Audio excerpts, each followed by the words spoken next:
இன்னைக்கு எந்த கோர்ட்டுக்கு வந்திருக்குன்னு பாத்தீங்கன்னாக்கா எக்மோர் கோர்ட்டு, சென்னையில் இருக்கக்கூடிய அந்த எக்மோர் கோர்ட்டு, புரியுதுங்களா? இந்த கோர்ட் வந்து பாத்தீங்கன்னாக்கா ஒரு மிகப்பெரிய ஜூரிஸ்டிகேஷனை கொண்டது. அதாவது பேங்க் லோன் சம்பந்தப்பட்டவங்களுக்கான அவேர்னஸ் வீடியோ. தயவு செஞ்சு பேங்க் லோன் வாங்காதவங்க, டைம் பாஸ் பண்றவங்க தயவு செஞ்சு ஸ்கிப் ஆயிடுங்க. இப்பவே நான் சொல்லிட்டேன். Credit card, personal loan, secured, unsecured இதெல்லாம் வாங்கிட்டு கொஞ்சம் பிரச்சனை இருக்கவங்க மட்டும்தான் இந்த சேனலை தவிர அப்புறம் கமாண்ட் போடுறது, வாங்கினவங்க கட்டி தானே ஆகணும்னு சொல்லிட்டு வக்காலத்து வரதுல இருக்கக்கூடாது. அப்புறம் என் கமாண்ட் வர மாதிரி போட்டுருவேன், புரியுதுங்களா? அதனால இங்க கடன் வாங்கினவங்க மட்டும், கடன் வாங்கியிருந்தா மட்டும் மேற்கொண்டு தொடருங்க. மற்றவங்க ஸ்கிப் பண்ணிட்டு வர சேனல்ல பாருங்க. இந்த கோர்ட் பாத்தீங்கன்னாக்கா எக்மோர் கோர்ட்டுன்னு சொன்னேன் இல்லையா? இந்த பக்கம் கொருக்குப்பேட்டையும், இந்த பக்கம் பாத்தீங்கன்னா கிண்டி, இந்த பக்கம் வந்து சென்னை சாலிகிராமத்தையும் தாண்டி இருக்கக்கூடிய ஒரு மிகப்பெரிய ஒரு காவல் நிலையங்களை கொண்ட ஒரு லிமிட். எதுக்கு இந்த காவல் நிலையத்தை லிமிட் வச்சு சொல்றேன்னா, நல்லா கேட்டுங்க. ஒரு 3 வகையான கிரிமினல் கேஸ் உங்க மேல வந்து இந்த பேங்க் எல்லாம் போடுவாங்க. இந்த பேங்க் பேர்லாம் சொல்றேன் பாருங்க.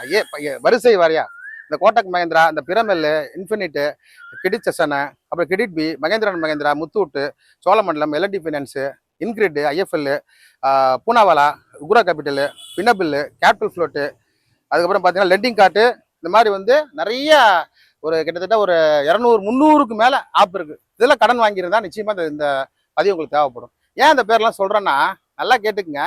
இவங்க நீங்க இருக்கிறது எல்லா இடத்துலையும் வாங்கியிருப்பீங்க, கடன் வாங்கியிருப்பீங்க. தமிழ்நாட்டிலையும் சரி, கேரளா, கர்நாடகா எங்க இருந்தாலும் சரி, இந்த பேங்க்ல வாங்கியிருந்தாக்கா உங்க ஊர் பக்கத்துல இருந்து ஸ்டேஷன்ல தான் வந்து உங்களை கூப்பிடுவாங்க. ஏன் அப்படின்னு பாத்தீங்கன்னாக்கா, இவங்க எல்லாருமே வந்து ஆனா பேசு ஃபைல் பண்ற ஒரே இடம் கல்கத்தா தான். அது ஞாபகத்துல வச்சுங்க. 100க்கு 95 வழக்கு வந்து கல்கத்தால தான் ஃபைல் பண்ணுவாங்க. ஒரு 5% தான் அகமதாபாத், டெல்லி. உங்களுக்கு சம்மனோ இல்லை வாரண்டோ வந்திருக்கும்.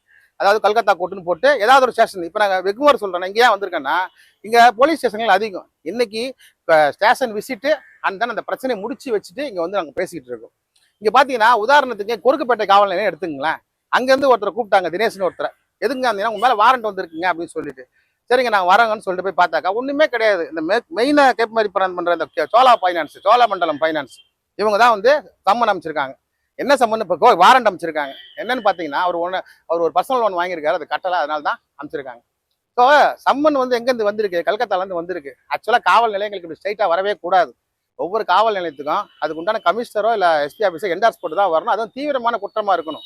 இன்னைக்கு இருக்கிற நிலைமையில எவ்வளோ பெரிய பிரச்சனைகள்லாம் வந்து டீல் பண்ணிட்டு இருக்காங்க காவல்துறையினர். அந்த நேரத்துல இவங்க கடனை கொடுத்துட்டு கடனை வட்டி வரலன்னு சொல்லிட்டு ஒரு கம்ப்ளைண்ட் கொடுத்துருக்காங்க. அதில் சீட்டிங் பண்ணிட்டாங்களாம். இவங்க எல்லாம் வந்து பாத்தீங்கன்னா, இந்த சொன்னேன், இந்த ஒரு 250 பேர் இருக்கானுங்க. இவங்க எல்லாருமே பெரிய கோடீஸ்வரனுங்க. கடன் கொடுத்ததெல்லாம் பேனை பார்த்து, பேன் நம்பரை பார்த்தா கொடுத்துருக்கானுங்க. அதுவும் நம்ம ஆளுங்க டிஜிட்டல் சிக்னேச்சரை போட்டுக்கிட்டு தான் மாட்டிக்கிட்டு இருக்காங்க. அந்த அக்ரிமெண்ட் பிரகாரம் கிரிமினல் கேஸ் போடலாம். ஆனா இங்க எல்லாம் போட்டீங்கன்னா எடுத்துக்கவே மாட்டாங்க.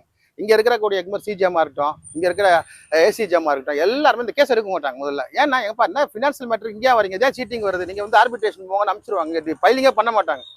தமிழ்நாட்டில் எந்த ஒரு கோர்ட்டும் பேங்க்கான எடுத்துட்டு போடாக்கா நிச்சயமா. ஏன்னு கேட்டுங்க, இது வந்து பாத்தீங்கன்னாக்கா சிவில் நேச்சர் உள்ள கேஸ். கல்கத்தால ஒரு பாரம்பரியம் இருக்குது. யாரு கொண்டு போனாலும் அங்க கேஸ் வாங்கிப்பாங்க. நீங்க என்ன ஒரு பேப்பர் எடுத்து போய் கொடுத்தா கூட அங்க பதிவு நம்பர் கொடுத்துருவாங்க, நெட்ல ஏற்றி விட்டுருவாங்க. அதை சாதகமா பயன்படுத்திட்டு தான் இவங்க இருக்கிறாங்க. இந்த ஒரு 500க்கும் மேற்பட்ட என்டிஎஃப்சியா இப்போ ஒன்றும் இல்லை, எக்மோருங்கிறேன். இதே வந்து தரங்கம்பாடி காவல் நிலையத்துல இருந்து வந்திருக்கலாம். இதே அங்க பார்த்தா நாங்குநேரி காவல் நிலையத்துல இருந்து கூப்பிட்டுருக்கலாம். ஆனா காவல்துறையினரால் வந்து மேற்கொண்டு அரசு எல்லாம் போக முடியாது. மேட்டருக்கு வர இந்த மாதிரி இந்த பேங்க் எல்லாம் ஃப்ராடுத்தனம் பண்ணி கேஸ் போட்டு உங்களுக்கு ஒரு சம்மனோ ஒரு வாரண்டோ வந்தாக்கா உங்களை நிச்சயமா அரஸ்ட் காட்ட முடியாது. உங்களை அரஸ்ட் எல்லாம் பண்ண முடியாது, வாய்ப்பே கிடையாது.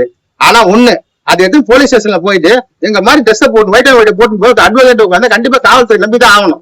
அவன் அட்வொகேட்லாம் கிடையாது. அட்வொகேட் அப்படின்னா அந்த மாதிரி அட்வொகேட் வேலைக்கு வர மாட்டாங்க. கையில இந்த பக்கம் ஒரு வாரண்டோட காப்பி, இந்த பக்கம் ஸ்டேஷன்ல உட்காந்துட்டு இருக்காங்க. நான் சொல்லிட்டேன், தம்பி ஆல்ரெடி நீ அட்வொகேட் கிடையாது, அதை தெரிஞ்சு போச்சு. சம்பளத்துக்கு வேலை பாக்குற அட்வொகேட்டா இருந்தா உன் மேல பார் கவுன்சில் கம்ப்ளைண்ட் கொடுப்பேன். நீ போலீஸ் ஸ்டேஷன்ல உட்காந்துக்க வாரண்ட காமிச்சு நீங்க பொதுமக்களை திட்டணிங்க மட்டும் சொல்லிட்டு உன் மேல கம்ப்ளைண்ட் பண்ணி இப்படியே ஜெயிலுக்கு அனுப்பிச்சிருவேன். ஏன் தெரியுங்களா? பொதுமக்களை மிரட்டுறது தப்பு. வாரண்ட காட்டினா பணம் கட்டலன்னா ஜெயிலுக்கு போயிரு சொல்றது தப்பு. சிஆர்பிசில கொடுத்துக்கிற ப்ரைவசில தப்பா யூஸ் பண்றது தப்பு. இவ்வளவும் அந்த அட்வொகேட் சொல்லிட்டு வர்றான் அவன் மேல இவ்வளவு. என்ன சொல்றேன்னா, இந்த மாதிரி ஆளுங்களை சோழமண்டலம் தான் மெயினா ஹையர் பண்றது. சோழமண்டலத்துக்கு ஹெட் ஆபீஸ் கிண்டில இருக்குது, போடுறது சோழமண்டலம் எங்க கல்கத்தால கேஸ்.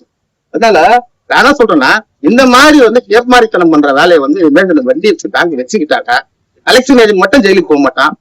போலி அட்வொகேட் கூட வர பாத்தீங்களா, என்ரோல்மெண்ட் எல்லாம் பண்ணாம லா காலேஜ் முடிச்சுட்டு அதை டிஸ்கன்டினியூ பண்ணிட்டு நானும் அட்வொகேட் சொல்லிட்டு பேங்க்ல உட்காந்துக்கிட்டு போன் பண்ணி நான் அட்வொகேட் பேசுறேன், நான் வந்து இந்த மாதிரி எக்மோர் கோர்ட்ல இருக்கிற அட்வொகேட் எங்களுக்கு தெரியாதா?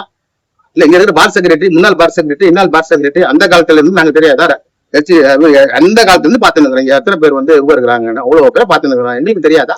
அப்படி இருக்கும்போது இந்த மாதிரி ஃப்ராட் பண்ற, இந்த மாதிரி ஏப்மாரித்தனம் பண்ற, இந்த மாதிரி பேங்குகள் வந்து சம்மனு வாரண்டம் தான் எங்களை மாதிரி தெரிவிங்க. ஆனா ஒண்ணு சட்டப்படி ஒண்ணு பண்ண வேண்டியிருக்கு. என்ன பண்றோம், ரெப்ரசென்ட் பண்ணணும். இந்த கேஸுக்கு நாங்க அஃபீடாட்டுன்னு சொல்றோம். அங்க ஒரு வக்காலத்தை வச்சுருந்தாங்க, யாரும் கேட்க போறது இல்லை. அது குப்பைக்கு போயிடும் கேஸ். அதை ரெப்ரசென்ட் பண்ணாம இருந்தா ERF காட்டிக்கிட்டே இருக்கு. அதனாலதான் இந்த கோர்ட்ல இருந்து முக்கியமான விஷயத்தை வந்து NDFC லோன் வாங்கியிருக்கிறவங்களுக்கு நான் சொல்றது, இந்த NDFC லோன் வாங்கியிருக்காங்க இல்லையா, இந்த பர்சனல் ஆப் லோன்ல முதல்ல அவங்க கேஸ் போட்டு முகாந்திரமே கிடையாது. இது ஒரு சாதாரண சிவில் கேஸ். ஆப் லோன்ல வாங்கியிருக்கிறியா, கட்டளையா, ஆர்பிட்ரேஷன், அவார்டு, எக்ஸிகியூஷன், அட்டாச்மெண்ட், அதை விட்டுட்டு கிரிமினல், அரெஸ்ட், ஜெயில எல்லாம் பேசவே கூடாது. இதெல்லாம் பேங்க் பக்கமே வரக்கூடாது. ஜட்ஜ்மெண்ட் சொல்லிட்டாங்க. அதாவது வந்து சிவில் நேச்சர்ல அரெஸ்ட்ல வராது, இன்ஸ்டால்மெண்ட்ல வந்து கட்டணம் வாங்கிட்டு நீதான் காலைல வந்து லோனை கொடுத்தா. இன்னைக்கு நீ கம்பெனி வச்சு எல்லாத்தையும் வாரண்ட் வச்சுக்க, இந்த மாதிரி வாரண்ட் இருக்குது, உங்க மேல அரெஸ்ட் வாரண்ட் இஷ்யூ பண்ணிட்டேன், என்ன அப்போ என்ன பண்ணிருக்காங்க.